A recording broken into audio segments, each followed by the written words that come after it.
Yun at nakarating na tayo dito sa bahay. At mayroon akong biniling booster na pang ano sa sasakyan. Bali 120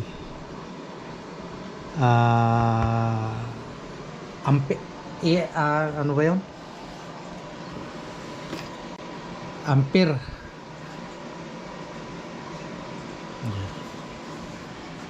Mas malaki, mas maano yung dati kong ano, kasi 1.4 yun, 1.4 ampere. Pero ang bilis naman siyang ano, nalubat. Hindi na nagcha-charge, siguro sira na yung battery. Pero ito tignan natin kasi yung dati, yung nauna, hindi masyadong na-charge kasi, na nakakalimutan kong i-charge pag nalulubat. Ito ay pagsikapan nating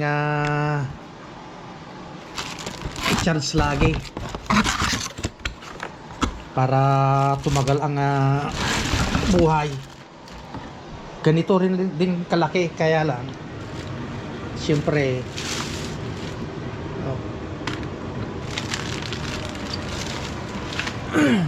i-full charge muna natin ng ano, para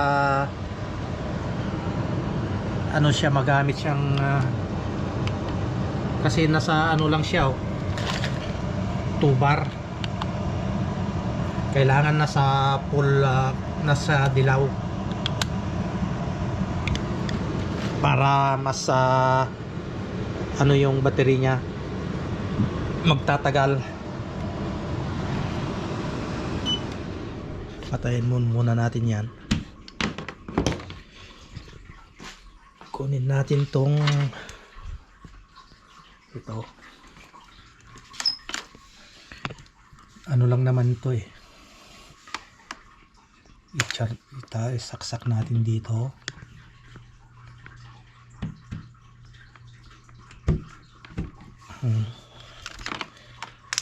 Tapos dito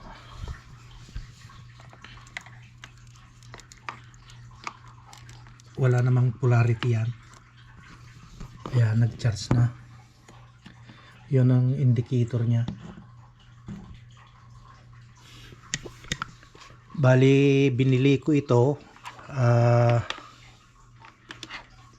150 yung price nya plus tax, nasa 172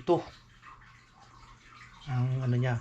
Pero yung isa noon, yung una, kasi matagal na yun mga ano na siguro, mga 3 years ago o 4 years ago na. Kasi nung kinuha ko yung sasakyan, kumuha na rin ako ng ganon. Kasi minsan noon, nung kinuha ko yung sasakyan, medyo hindi na nagtatagal yung battery niya. Kaya bumili ako ng ganito. Kasi pag nagwi-winter, nalulubat yung battery. Kaya bumili ako ng booster para pag nalubat doon sa trabaho ko dati, pwedeng i-booster. Kaya yun, kailangan i-charge natin ng full charge para ano yung buhay niya.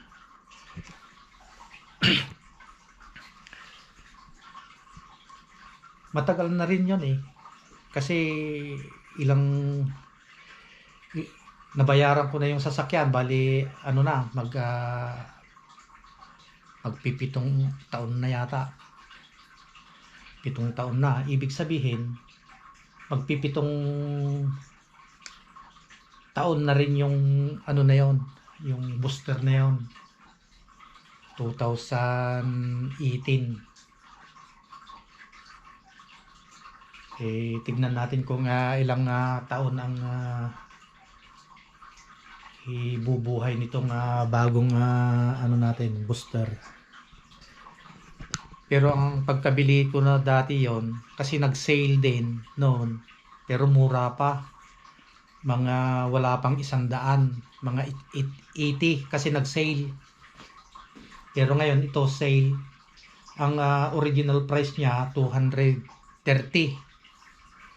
nag-ano ng $70.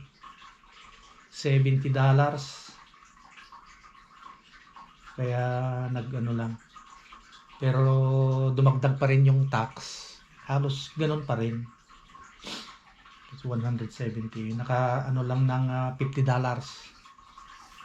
Naka-minus lang ng $50 sa original price niya. Ayan.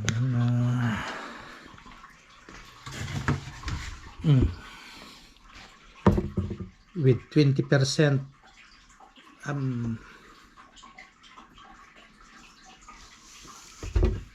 tignan natin kung kasi maganda kasi ito, may hangin pa.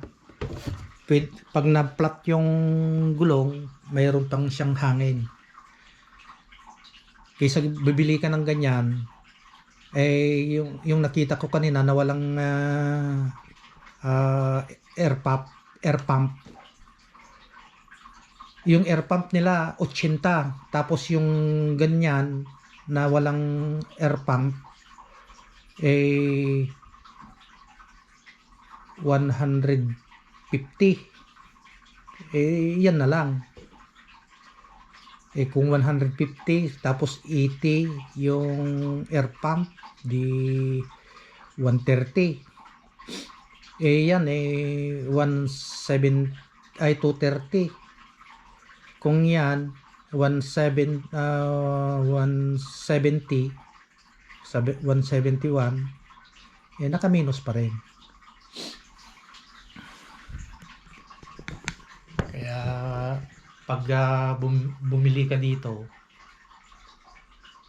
kailangan mausisa ka sa mga presyo. Kasi ganun din, halos parehas din sila ng capacity.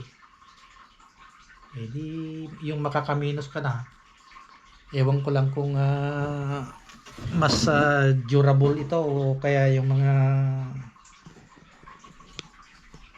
ibang klase. Pero isang ano lang naman sila, isang brand, Eliminator.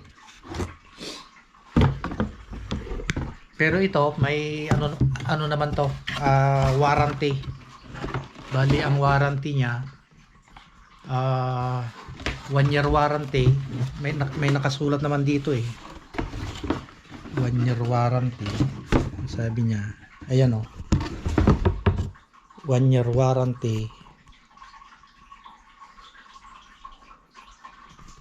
Basta hindi lang mawawala yung resibo. Kaya tinago ko yung resibo nandun sa sasakyan. Yan muna yung ano natin, ang vlog natin, unboxing ng Eliminator Motomaster booster pack with air compressor.